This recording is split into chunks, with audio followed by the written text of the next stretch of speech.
عشق کا زمان کے ساتھ کیا تعلق رکھتا ہے؟ میں نے سمجھنے کے لیے پوچھا۔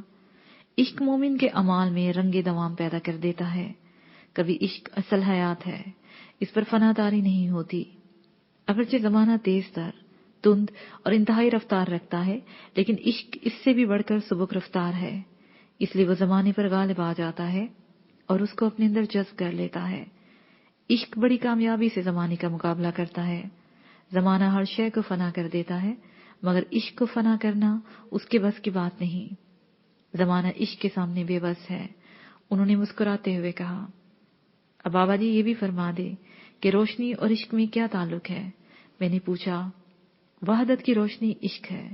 دیے کی مثال سے اس کو واضح کرنے کی کوشش کی ہے کہ جس طرح ظاہری روشنی کے بغیر کچھ بھی دیکھنا ناممکن ہے، اسی طرح عشق کی باطنی روشنی کے بغیر کسی بھی شے کی حقیقت کو دیکھنا اور جاننا ممکن نہیں ہے۔ اور جان لو کہ روشنی روشنی ہی سے حاصل ہوتی ہے۔ انہوں نے خود لطف لیتے ہوئے کہا تو میں نے تجسس سے پوچھا، بابا جی یہ کیسے؟ اس بات کو کھولیں۔ میرے پوچھنے پر وہ بے ساختہ بولے، اتباع محبوب۔ یہ کہہ کر وہ ہلکا سا مسکرائے، پھر جھوم کر بولے، اللہ کا رنگ کیا ہے؟ صبغت اللہ، اللہ کا رنگ، اتباع ہی سے چڑھتا ہے، یہ رنگ وہیں سے ملتا ہے۔ اب سنو یہ کیسے چڑھتا ہے؟ حضور فرمائے۔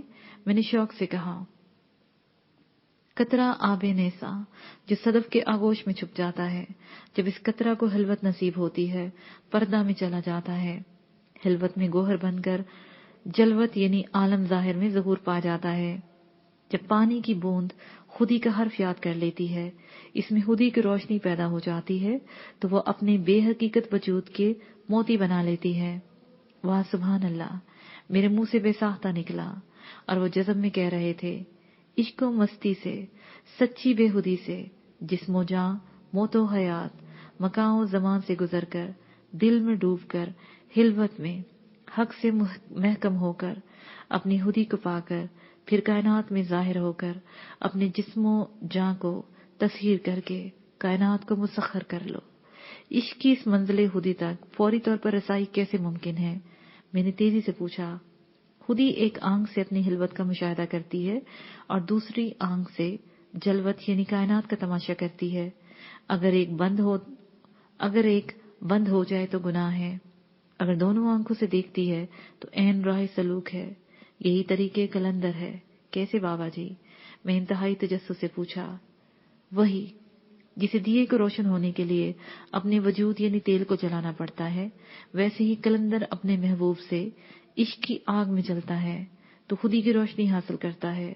یہ وہی روشنی ہے جو رب تعالیٰ نے اپنے محبوب کو دی اور انہوں نے پوری کائنات میں تقسیم فرما دی۔ سن لو خودی کیا ہے؟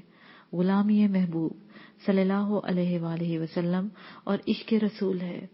انہوں نے کہا اور جذب سے شعر پڑھنے لگے، مقام مصطفیٰ در دل مسلماں است، آبروئے مالا ازم مصطفیٰ است، موت و حیات نہیں التفات کے لائق۔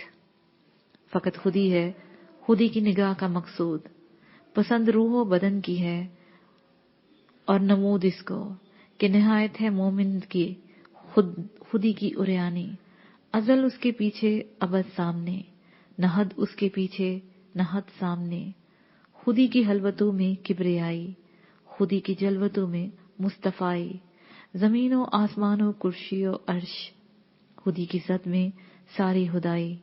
واہ! قلندر لاہوری نے خودی کو کیسے بیان کیا؟ میں نے جذب میں کہا، بس اتنا سمجھ لو، انا جب حضرت اقبال کے ہاتھوں میں آئی تو خودی بنی۔ یہ کہہ کر انہوں نے آنکھیں بند کر لیں، پھر اٹھے، سفید کپڑا سمیٹا اور ایک جانب چل دیے۔ میں نے غور کیا، میرے سامنے سب کچھ کھل گیا تھا۔ مجھے لگا کہ میں ہاتھ بڑھاؤں گا اور خودی کا جوہر میرے ہاتھ میں ہوگا۔ مجھے خود پر رشک اور اپنے دشمنوں پر پیار آنے لگا، جن کی کوششوں سے آج میں اس قدر عالیہ قدر راز تک رسائی حاصل کر گیا۔ میں اٹھا اور چل پڑا۔ مجھے یوں محسوس ہو رہا تھا جیسے میں یہ کائنات تصویر کرنے کی صلاحیت رکھتا ہوں۔ میرے سامنے ایک نئی دنیا طلوع ہو رہی تھی۔ نیا پیراگراف۔ میں شاہ جمال کے علاقے سے نکل کر سیدھا علامہ اقبال ٹاؤن کی جانب چل پڑا۔ ٹریفک کا رش کافی زیادہ تھا۔ मेरे अंदर इज़्तिराब नहीं था, इसलिए मैं बड़े सुकून से ड्राइविंग करता हुआ चला जा रहा था। इस वक्त मैं कुछ भी सोचना नहीं चाहता था। मुझ पर एक खास तरह की कैफियत तारी हो चुकी थी।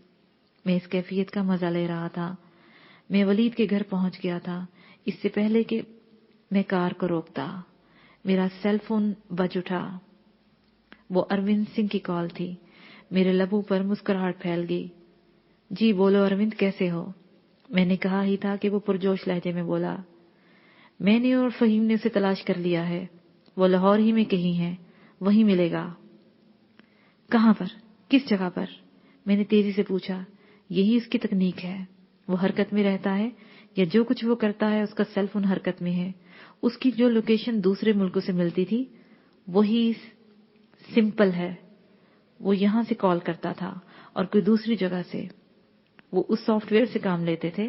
बहरहाल जरा सी मेहनत से वो पकड़ा जा सकता है, उसने मुझे समझाते हुए बताया। लेकिन एक बात है अरविंद, वो मुझे कैसे तलाश कर लिया करता था?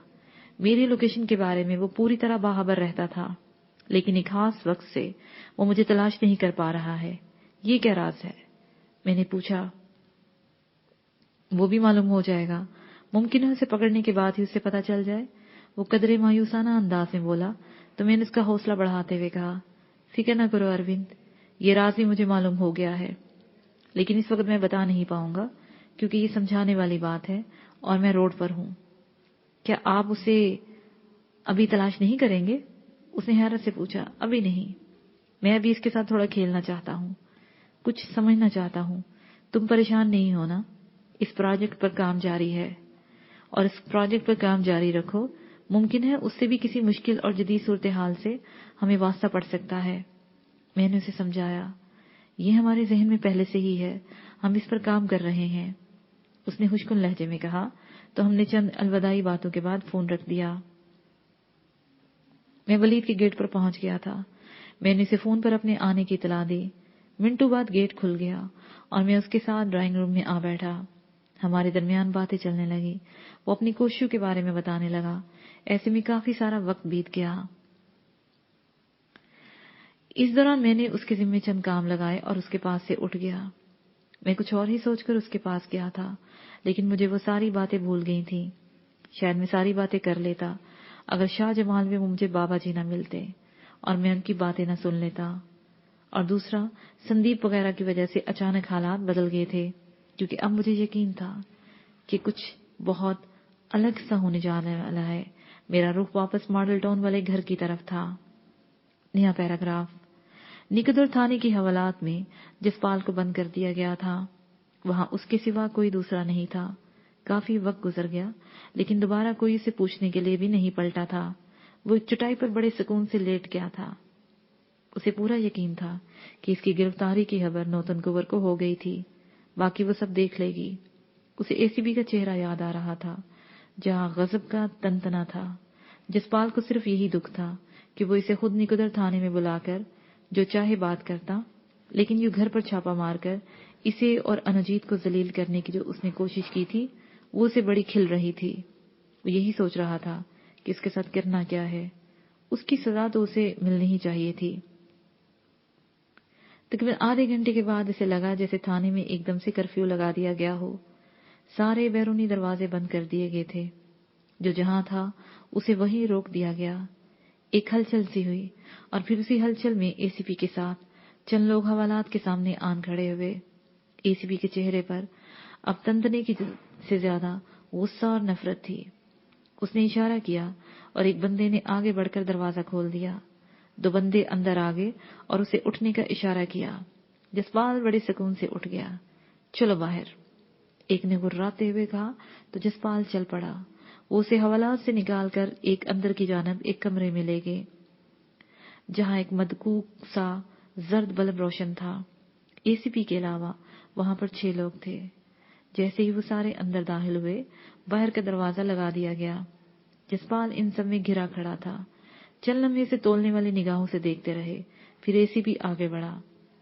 उसके हाथ में पकड़ी हुई स्टिक की नोक उसकी ठोड़ी पर रखी और उसकी ठोड़ी उठाते हुए गजबनाक अंदाज में बोला, गजेंद्र सिंह हमारा बहुत अच्छा दोस्त था। उसे चाहे जिसने भी कत्ल किया, लेकिन इसके कत्ल के जिम्मेदार तुम हो। बोलो कैसे कत्ल करवाया उसे, और वो लोग कौन थे? मैं नहीं जानता वो, जसपाल ने कहना चाहा तो एसीपी ने उसकी बात काटते हुए कहा, मुझे इसके अलावा कुछ नहीं सुनना। जो मैंने पूछा है, वरना तुम जानते हो कि ये लोग यहाँ पर क्यों खड़े हैं। 10 मिनट भी तुम इन्हें बर्दाश्त नहीं कर पाओगे, समझे तुम? एसीपी, वही कहो जो तुम कह सकते हो। अपने आप से ज्यादा बातें मत करो। मैंने अगर गजेंद्र सिंह का कत्ल किया होता तो साफ कह देता कि मैंने ही कत्ल किया है उसे, लेकिन मैंने नहीं किया तो नहीं किया। तुम 10 मिनट तो क्या 10 दिन भी लगे रहो, तुम वो कुछ नहीं बनवा सकते तो तुम चाहते हो। जसपाल ने बड़े सुकून से कहा, तुम ऐसे नहीं मानोगे। मैं उसने कहना चाहा तो जसपाल ने उसकी बात काट दी और बोला, और एक बात और सुन एसीपी, मुझ पर अगर तुम तशद्दुद करना चाहते हो तो एक बार फिर सोच लेना। गजेंद्र से तुम्हारी दोस्ती तुम्हें महंगी भी पड़ सकती है। ठीक है, मैं देखता हूं कितनी महंगी पड़ती है, एसीपी ने कहा तो अपने लोगों को इशारा किया। वो एकदम इस पल पल पड़े। फितरी तौर पर जसपाल ने मजामत करना चाही, लेकिन वो एक था और दूसरी तरफ 6 लोग। उन्होंने चंद ही मिनटों में से धुनक कर रख दिया।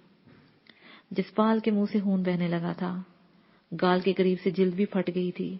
ऐसे में एक घोंसा उसके दाएं शाने के पास गर्दन के करीब लगा, जिससे से यूं लगा जैसे सांस बंद हो रहा हो। ऐसे ही वक्त में जसपाल का दिमाग फिर गया। उसे अपने सामने एक ग्रांडेल जवान दिखाई दिया जो उसे मारने को आगे बढ़ा था। जसपाल ने जरा सा झुककर पूरी कुव्वत से पंच उसकी नाक पर मारा। वो एक लम्हे को ठटक गया। तब तक जसपाल उछला और एक जोरदार टक्कर उसके नाक पर मार दी। वो अपनी नाक पकड़कर पलट गया। उस वक्त तक एक शख्स ने उसे पकड़ने के लिए हाथ बढ़ाया। जसपाल ने उसका हाथ पकड़ा, फिर पूरी कुव्वत से अपनी जानिब खींचा। फितरी तौर पर सामने वाले ने अपनी जानिब जोर लगाया। जसपाल ने जरा सी ढील दी, वो पीछे हटा। जसपाल अपने दोनों पांव पर उछला और पांव उसकी छाती पर रख दिए। ये बड़ा खतरनाक दांव था। सामने वाला एकदम से चीख उठा, उसका बाजू निकल गया था। रुक जाओ, एकदम एसीपी ने चीखते हुए कहा और उसके साथ ही अपना रिवॉल्वर निकाल दिया। उसके सारे मातहत एकदम से यूं रुक गए जैसे मशीन का बटन दबा दिया गया हो। वो एक तरफ होकर खड़े हो गए। इस पर जसपाल मुस्कुरा दिया और फिर इंतहाई तंजिया लहजे में बोला, अभी से बस होगी तुम्हारी, नीचे बैठो फौरन वरना गोली मार दूंगा। उसने यूं कहा जैसे वो समझ गया हो कि ये 6 बंदे इसके लिए नाकाफी हैं। जसपाल ने एसीपी की आंखों में देखते हुए यूं झुका जैसे बैठने लगा हो, लेकिन वो बैठा नहीं, बल्कि आनन फानन उसके ऊपर जा पड़ा। उसने अपना हाथ उसके रिवॉल्वर पर ही डाला था, फिर लुढ़कता हुआ दूर जा खड़ा हुआ। उसने इंतहाई सूरत से मैगजीन देखा, उसमें गोलियां थी। अब बोलो किसने पहले मरना है? जसपाल ने वर्राते हुए पूछा तो एसीपी ने उसे खबरदार करते हुए कहा, तुम इस सर्विस रिवॉल्वर को अपने हाथ, बकवास बंद करो एसीपी। मैंने तुम्हें शराफत की जुबान समझाना चाहिए, लेकिन तुम नहीं समझे हो। अब मैं तुम्हें बताता हूं कि बदमाशी क्या होती है। जसपाल ने कहा ही था कि एसीपी का फोन बज उठा। उसे जेब से फोन निकालना चाहा, मगर जसपाल ने उसे इशारे से मना कर दिया। वो रुक गया। जसपाल आगे बढ़ा, उसे जेब से फोन निकाला और कॉल रिसीव करते हुए उसका स्पीकर ऑन कर दिया। फिर एसीपी को बोलने का इशारा किया, हेलो, क्या बात है? सर जल्दी से ऑफिस में आ जाए। दूसरी तरफ इसका कोई मातहत इंतहाई घबराए हुए अंदाज में बोला था, हुआ क्या है और तू ऐसे क्यों बोल रहा है? एसीपी ने जल्दी से पूछा। सर बाहर से खबर आई है कि एक बड़ा जुलूस थाने की तरफ आ रहा है। लोग बफरे हुए हैं सर। इतना अमला नहीं है कि हम इन्हें रोक सकें, या फिर जो करना है बताएं हमें। मातहत ने तेजी से कहा, कौन लोग हैं? एसीपी ने कहा, वही उम्मीदवार अनुजीत है जिसका बंदा हम पकड़ के लाए हैं, उसकी पार्टी के लोग हैं। मातहत ने मशीनी अंदाज में कहा, ओ दरवाजा मत खोलना, मैं आता हूं। एसीपी ने कहा।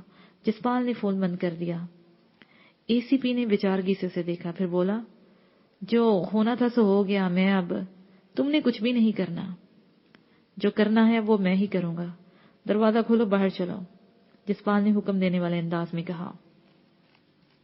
एसीपी ने अपने एक मातहत को दरवाजा खोलने का कहा। उसने आगे बढ़कर दरवाजा खोला तो उसने कहा, एसीपी मैं यही हूं।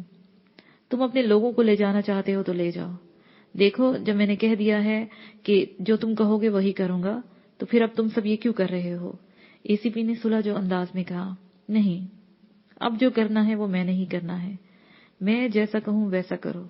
जसपाल ने उसकी सुनी अनसुनी करते हुए कहा और साथ ही रिवॉल्वर तान लिया। एसीपी ने सबको बाहर आ जाने का इशारा किया। वो सब चले गए।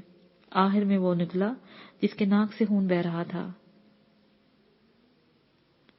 जसपाल ने उसे करीब बुलाया और उससे कहा, अपना मुंह मेरे कपड़ों से पूंजो ताकि तेरा सारा खून मेरे कपड़ों को लग जाए। जल्दी करो। अगले चंद लम्हों में जसपाल के कपड़ों पर ताजा खून के बड़े बड़े धब्बे लग गए। जसपाल ने रिवॉल्वर की फिरकी से गोलियां निकाली और हाली रिवॉल्वर थमाते हुए उसे बाहर जाने का इशारा किया तो वो रिवॉल्वर लेकर बाहर चला गया। जसपाल ने गोलियां एक कोने में फेंक दी और वहीं रुककर उन सबको देखने लगा। ज्यादा वक्त नहीं गुजरा था कि बाहर कहीं शोर होने लगा। कुछ ही देर बाद मेन गेट बजाया जाने लगा, जो इस वक्त काफी दूर था। बाहर धमा चौकड़ी मच चुकी थी। लोगों का शोर, नाजाबाजी, डंडू और पत्थरों से गेट को बजाया जा रहा था। बाहर हंगामा बढ़ने लगा था। जसपाल को पूरी तरह एहसास था कि अगर एसीपी रद्द-ए-अमल के तौर पर कोई तशद्दुद वगैरह की कार्रवाई करेगा तो मामला बढ़ जाएगा और कौमी सतह पर बात आ जाएगी। इलेक्शन के इन दिनों में बात वैसे भी बढ़ जाती है। अगर हिकमत अमली से काम लेगा तो मुमकिन है उसकी बचत हो जाए। वो खुद भी यही चाहता था कि एसीपी दूसरे ऑप्शन को ही ले। काफी देर तक यही हंगामा चलता रहा। फिर एकदम से सुकून हो गया। उसने दरवाजे की झुर्री में से बाहर देखा। कॉरिडोर में चंद आदमी तेजी से अंदर की जानिब आ रहे थे। उनके पीछे प्रेस के लोग थे। जैसे ही वो करीब आए, जसपाल अधमुआ सा फर्श पर दीवार के साथ लगकर बैठ गया। वो यूं दिखाई दे रहा था जैसे उस पर बेपनाह तशद्दुद हुआ हो। चंद ही लम्हों में लोग उस तक पहुंच गए। उनमें से सबसे आगे बलदेव सिंह था। बाकी लोग उसे जल्दी जल्दी उठाने लगे। प्रेस उसकी तस्वीरें बनाने लगा। वह सब उसे एसीपी के ऑफिस में ले गए। वहां जाकर उसे पता चला कि थाने का अमला किसी चोर दरवाजे से फरार हो चुका है। चंद सिपाही वहीं मौजूद थे जो बिलासबाज सहमे हुए थे। वो आपसे तशद्दुद करके क्या मनवाना चाह रहे थे? किसी सहाफी ने जसपाल से सवाल किया तो वो कराहते हुए बोला, वो मुझसे मनवा रहे थे कि मैंने गजेंद्र सिंह का कत्ल किया है। हालांकि मेरा इससे कोई ताल्लुक नहीं और न था। मेरा गजेंद्र सिंह के साथ कोई जाती इख्तिलाफ नहीं था। वो बराह रास्त मेरे गांव की एक लड़की के अगवा का जिम्मेदार था। आप क्या समझते हैं कि पुलिस ऐसा क्यों कर रही है? किसी दूसरे सहाफी ने सवाल किया तो वो बोला, जाहिर है हम ये इलेक्शन लड़ रहे हैं। कुछ कुव्वतें चाहती हैं कि इलेक्शन से पहले ही हमें उन उलझाओं में डाल दें ताकि हम इलेक्शन न जीत सकें। लेकिन मैं समझता हूं कि मुखालिफिन हमारा कुछ नहीं बिगाड़ सकते हैं। हम इलेक्शन लड़ेंगे, गरीबों का इसी तरह साथ देते रहेंगे और वाह गुरु की मेहर के साथ ये इलेक्शन जीतेंगे। आपके वो मुखालिफिन कौन हो सकते हैं, क्या बता सकेंगे? एक खातून सहाफी ने मालूमात चाही जिस पर उसने अपना सर नफी में लाते हुए कहा, नहीं, मैं कोई ऐसा नाम अभी नहीं लूंगा। मैं नहीं चाहता कि मुखालिफिन ओछे हथकंडों पर उतर आए। सब कुछ अवाम के सामने आ जाएगा। आपकी हालत को देखकर लगता है कि पुलिस ने आप पर बहुत ज्यादा तशद्दुद किया है। प्रेस की तरफ से एक सहाफी ने पूछा। आप मेरी हालत देख रहे हैं। मुझे मेरे घर से यूं उठाया गया जैसे मुझे अगवा किया जा रहा हो और यहां लाकर तशद्दुद किया गया। आप सब लोग ना आते तो न जाने ये मेरी क्या हालत करते। जसपाल ने कहा ही था कि जुलूस में खड़े लोगों ने शिद्दत से नाराबाजी शुरू कर दी। बलदेव सिंह सबसे आगे था। वो बिल्कुल वही किरदार अदा कर रहा था जो खुफिया वाले करते हैं, यानी किसी भी जुलूस को हंगामे पर उकसाना, अपनी मर्जी से मोड़ना और मुंतशिर करने में अपने हाथ हथकंडे आजमाना वगैरह। जसपाल ये नहीं चाहता था कि थाने में मजीद हंगामा आराई हो। उसने निगाहों में बलदेव सिंह और किरण कंवर को समझाने की कोशिश की कि अब बस करें, लेकिन वो समझे नहीं या जानबूझकर ऐसा करते गए। उन्होंने एसीपी के ऑफिस पर धावा बोल दिया। यह ऐसा वक्त था जिसमें लोगों के जज्बात को कंट्रोल करना बहुत जरूरी था। अगरचे भड़कते हुए अवाम को, हजूम को काबू करना बहुत मुश्किल होता है, लेकिन यही वो वक्त होता है जब किसी की कायदाना सलाहियतें सामने आती हैं। वो या तो लीडर कमजोर होता है या वो बजाते खुद ऐसी हंगामा आराई चाह रहा होता है। जसपाल हैरान था कि बलदेव सिंह अच्छा भला समझदार आदमी है, ऐसा क्यों कर रहा है। तभी उसे अनुजीत दिखाई दिया। उसके साथ बहुत सारे लोग थे। उसने आते ही हंगामा करने वालों को रुक जाने का कहा। वो सभी एकदम से रुक गए। जसपाल समझ गया कि प्लान क्या बना था। अनुजीत इन लोगों से मुखातिब होकर नहाए जज्बाती तकरीर करने लगा था, जबकि ऐसे वक्त में बलदेव सिंह उसे अपनी जानब बढ़ता हुआ दिखाई दिया। उसने जसपाल के पास आके यूं से सहारा दिया जैसे वो बहुत ज्यादा जख्मी है। उसने जोर जोर से हटो बच्चों का नारा लगाया। परे हो जाओ, जल्दी हटो, जसपाल जी को अस्पताल लेकर जाना है, जल्दी से हट जाओ। लोग परे परे होने लगे। उसे कार तक ले जाने में मदद देने लगे। यूं चंद मिनटों में वो एक कार की पिछली नशिस्त पर था। वो इसे लेकर जल्दी से चल दिए। जसपाल ने एक निगाह देखा, अनुजीत अपनी भड़ास निकाल रहा था। कुछ ही देर के बाद वो निकटर अस्पताल में थे। जल्दी वहां के अमले को पता चल गया कि मरीज कौन है। डॉक्टर से लेकर वार्ड बॉय तक सब उसके आगे पीछे हो गए। उसे इमरजेंसी मिलेगी। एक उधेड़ उम्र डॉक्टर उसे देखने लगे। चेकअप के बाद उसने कहा, इन्हें ज्यादा चोटें नहीं, इन्हें बहुत ज्यादा तशद्दुद का निशाना बनाया गया है। बलदेव सिंह ने उस डॉक्टर की बात कता करते हुए पिस्टल भी निकाल लिया। डॉक्टर ने एक निगाह उसे, फिर पिस्टल और उसके बाद जसपाल को देखकर तवील सांस ली और बोला, ठीक है, ये बहुत ज्यादा जख्मी है, इन्हें भी अंडर ऑब्जर्वेशन रहने दे। मैं पूरी तरह चेकअप के बाद कोई राय दूंगा। जी ये ठीक है डॉक्टर साहब, हम आपके बहुत ज्यादा शुक्रगुजार हैं, बलदेव ने कहा और बाहर की जानिब चल पड़ा। जसपाल को समझ आ गई थी कि वो क्या ड्रामा करने जा रहा था। ज्यादा वक्त नहीं गुजरा था, अस्पताल के बाहर शोर मच गया। ब्यूरोक्रेसी के कई लोग वहां आ गए थे। पुलिस कमिश्नर इन्हें अपने साथ लाया था। उन्होंने आते ही डॉक्टर से मरीज के बारे में पूछा। डॉक्टर ने गोलमोल सा जवाब दे दिया। जैसे ही वो सब लोग जसपाल की तरफ आए, बलदेव सिंह रास्ते में खड़ा हो गया। क्या चाहते हैं आप? अब क्या देखने आए हैं आप कि ये मरा नहीं, अभी जिंदा है? आप लोग हमारी पार्टी के लोगों को ऐसे खत्म नहीं कर सकते। ये पुलिस गर्दी कब तक हमारे सर पर मुसल्लत रहेगी? देखिए, आप शांत रहें, हम इस सारे मामले को देख रहे हैं। जो भी इसमें कसूरवार हुआ उसे जरूर सजा मिलेगी। एक ऑफिसर ने बड़े ठंडे अंदाज में किसी भी बात का बुरा मनाते हुए कहा। मुखालिफिन क्या समझते हैं कि इस तरह वो जीत जाएंगे? क्या उन्होंने पुलिस को खरीद लिया है? हम अवाम को तो यही तासर मिल रहा है, किसी को तो जिस वक्त मर्जी चाहे उसे घर से उठा लिया जाए। ये क्या है? बलदेव सिंह किसी जज्बाती सियासी वर्कर की तरह इंतहाई गुस्से में बोल रहा था। देखिए, हम कह रहे हैं, हम मामले की जांच कर रहे हैं। और उसी ऑफिसर ने कहना चाहा तो उसने बात मुकम्मल ही न होने दी और कहा, अब भी जांच की जरूरत है। ये सामने पड़ा है बंदा, किसी भी वक्त मौत के मुंह में जा सकता है। अब तो हमें ये डर है कि ये अस्पताल वाले आप लोगों के साथ ही न मिल जाए। हम अपने मरीज को यहाँ रखना ही नहीं चाहते, हम इसे अभी ले जाएंगे, बलदेव ने कहा और ऑफिसर की बात सुने बगैर जसपाल को उठाने लगा। उसके साथ कई लोग आगे बढ़े और जसपाल को फिर से उठाकर कार में डाल दिया गया। बलदेव सिंह की जगह अब कुछ दूसरे लोग थे जो इन ऑफिसरों के साथ झगड़ रहे थे। यार अब बस करो, अब क्या करना है हंगामा करके? जसपाल ने आहिस्तगी से बलदेव से कहा। हमारा काम अब खत्म है, हम जा रहे हैं घर। अभी अनुजीत आकर इन पर एहसान करेगा और इस एसीपी के बारे में जानकारी चाहेगा। तो अब चल आराम कर, वो देख आ गया अनुजीत, उसने कहा और ड्राइवर को चलने का इशारा किया। कुछ दूर आ जाने के बाद जसपाल ने पूछा, ये सब क्या था इतनी जल्दी? अभी तो गेम शुरू ही है प्यारे, इसे सियासत कहते हैं। ड्रामा करना होगा। डुगडुगी नहीं बजेगी तो लोग इकट्ठे नहीं होंगे। पूरे हलके में अब तेरे हवाले से अनुजीत की बात होगी। तो अब सुकून से 2 दिन आराम कर। और तुम? जसपाल ने पूछा। मुझे भी बहुत काम है निकुदर में। ये कहकर उसने ड्राइवर से रुकने को कहा और रुकते रुकते बोला, और हाँ, घर पहुंचते ही तुझे एक नई खबर मिलेगी। ये कहकर उसने कुछ सुने बगैर दरवाजा खोला और बाहर निकलकर दरवाजा बंद किया। जसपाल ने सुकून से टेक लगा ली। कार ओगीपिंड की तरफ तेजी से दौड़े चले जा रही थी। नया पैराग्राफ। मैं मॉडल टाउन पहुंचा तो अंधेरा काफी गहरा हो गया था। मैंने गेट पर गाड़ी रोकी तो फौरन ही एक बंदा सामने आ गया। मुझे पहचान कर गेट खोल दिया। जब तक मैंने पोर्च में कार लगाई उस वक्त तक 2 बंदे मेरे सामने आ गए। तभी मैंने उनसे पूछा, हैर तो है ना? जी बिल्कुल हैर है, एक ने मुस्कुराते हुए कहा तो मैं अंदर की जाने बढ़ गया। ड्राइंग रूम में कोई नहीं था। मैं सीढ़ियां चढ़कर ऊपर चला गया। सामने ही बानी था कुंवर का कमरा था। मैं उस वक्त उसके सामने जा खड़ा हुआ तो अंदर से कह कू की आवाजें आई। मैंने दरवाजा हल्का सा बजाया और उसके साथ ही अंदर चला गया। वनीता और संदीप एक ही बेड पर बैठी हुई थी। उन दोनों का मूड इंतहाई खुशगवार लग रहा था, जिसका इजहार करते हुए उन्होंने कहा, यूं तुम दोनों को देखकर मुझे अच्छा लगा।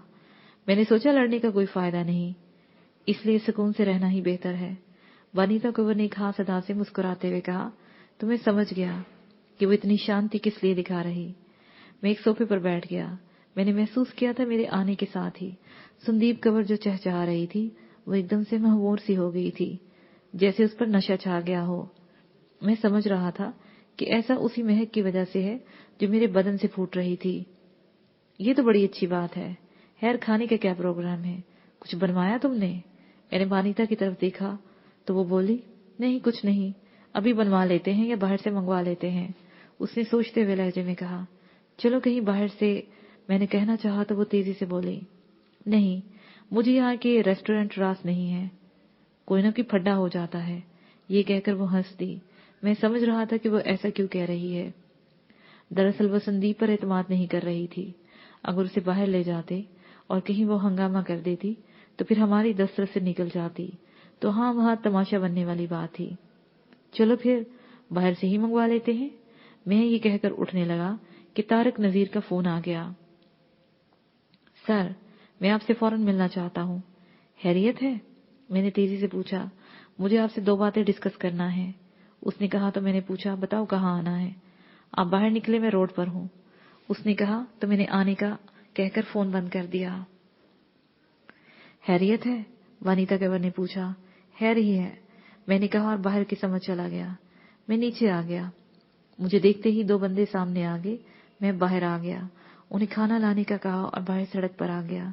कुछ ही फासले पर एक कार खड़ी थी। मैं मोहतात अंदाज में इस जानब बढ़ गया। मैं कार के करीब गया तो तारक नजीर सामने आ गया। मैं इनके साथ कार में जा बैठा तो मेरे बैठते ही वो चल पड़ा। सर जी, आपका ख्याल ठीक था कि मैं मैनेजर के बेटे को दोबारा से देख लूं। वो तो बड़ी शय निकला है। क्या शय निकला है वो? मैंने तजस्सुस से पूछा। उसका नाम सफ्तर है। वो यहाँ पर मौजूद भारतीय नेटवर्क का एक बहुत ही अहम रुकन है। जितनी भी कहानी मैनेजर ने सुनाई वो सब झूठ था। तारक नजीर ने कहा, मुझे भी यही लगा था। मैंने सुकून से कहा, असल में जिस वक्त आप लोग फैक्ट्री में आए थे उस वक्त ये मैनेजर का बेटा वहीं इत्तेफाक से अपने बाप के पास था। उस वक्त उसे थोड़ा सा शक तो हुआ, लेकिन वो अपने बाप के साथ चला गया। बाप को घर छोड़कर वो वापस फैक्ट्री आया। उस वक्त तक आप जा चुके थे। उन्हें अल्ताफ गुजर से कोई सरोकार नहीं रहा था, लेकिन वो उन लोगों तक पहुंचना चाहते थे जिन्होंने उसे अगवा किया और उनका सारा सेटअप तोड़ दिया। उसी लड़के ने आपके दोनों लड़कों का पीछा किया और घर तक पहुंचा। शायद आपको याद हो, जब आपके घर पर हमला हुआ था उससे जरा ऊपर पहले 2 लोग बाइक पर आए थे। ये उनमें से एक था। बाकी जो भी बयान दिया गया है और जो कुछ कहा गया वो सारा ड्रामा था। वो तफसील बताकर खामोश हो गया। तो मैंने पूछा, अब कहाँ है वो? मैंने उसे पकड़ लिया है और मेरे पास बंद है, उसने बताया। तो मैंने पूछा, और दूसरी बात तुमने क्या बताना थी? ये जो संदीप के साथ लड़का पकड़ा गया है ये भी इसी गिरोह का है। संदीप के सिवा बाकी सब मकामी हैं। उसने काफी हद तक जोश से कहा, जैसे वो कोई बड़ी अहम बात बताने जा रहा हो। मुझे पहले ही शक था। मैंने कहा तो उसने कदरे हैरत से पूछा, शक कैसे और क्यों? तुमने कभी समुंदर देखा है? मैंने पूछा, हाँ कई बार। उसने मेरी तरफ गौर से देखते हुए कहा, एक लहर साहिल की तरफ आती है और वो साहिल से टकराकर खत्म हो जाती है, फिर दूसरी आती है। इस दौरान सिर्फ वक्फा होता है। जब एक लहर आती है तो वो एक ही होती है। उस वक्त ये जो दुश्मन की लहर है ना, ये सब एक दूसरे से जुड़े हुए हैं। ये एक लहर की मानिंद है। कुछ अरसे बाद इनका ये प्लान खत्म हो जाएगा, तब एक नया प्लान होगा। उस वक्त लाहौर और उसके गिरदोनवा में ये सब चल रहा है। मैंने उसे तफसील से बताया। तो फिर इसे काबू कैसे किया जाएगा? उसने तशवीश ज़दा लहजे में कहा, उस वक्त तक नहीं जब तक इनका सरगना नहीं पकड़ा जाता, या वो मुकामी बंदा जो इन्हें हैंडल कर रहा है सिर्फ उसे हमारे हाथ लगना है। तब ये लहर भी खत्म हो जाएगी और सभी एकदम से खुल जाएंगे। मैंने हतमी अंदाज में कहा तो उसके चेहरे पर मायूसी छा गई। میں سمجھا تھا کہ اس نے کہنا چاہا، مگر اتنی سی بات کہہ کر خاموش ہو گیا۔ تم نے ٹھیک سمجھا ہے، اس لیے تمہیں مایوس ہونے کی ضرورت نہیں ہے۔ اس لیے فوری طور پر پہلا کام یہ کرو کہ جتنے بندے پکڑے ہیں انہیں کہیں ٹھکانے لگا دو، ختم کر دو یا پھر اسے اپنے ڈپارٹمنٹ کے حوالے کر دو۔ ان سب سے جان چھڑاؤ، اس کے بعد اپنے لوگوں کی ایک فورس بنا لو۔ فورس تو ہے سر میرے پاس، صرف 4 لوگ ہیں، جان مارنے کی حد تک مخلص اور جاں باز ہیں۔ اس نے مان سے کہا، بہت خوب۔ میں نے اسے داد دیتے ہوئے کہا، پھر لمحہ بھر رک کر کہا، جسے ایک بھی اچھا دوست مل جائے وہ کبھی نہیں ہارتا۔ وہ میرے بہت اچھے دوست بھی ہیں سر۔ اس نے پھر اسی مان سے کہا تو مجھے اچھا لگا۔ ہمارے پاس سندیپ کی صورت میں ایک بہت بڑا راز موجود ہے، اس کے بارے میں ڈپارٹمنٹ کو صرف اتنا بتاؤ کہ اسے تفتیش جاری ہے اور بس، تم نہیں جانتے وہ کیا چیز ہے۔ ٹھیک ہے، میں کل صبح یہی کام کروں گا، اس نے سر ہلاتے ہوئے کہا۔ ہم یہی باتیں کر رہے تھے اور یہی باتیں کرتے ہوئے ماڈل ٹاؤن پارک کے پاس بنے مختلف ریستورانوں کے پاس چلے گئے۔ اس کے ساتھ ہی یہ پارٹ اپنے اختتام کو پہنچا۔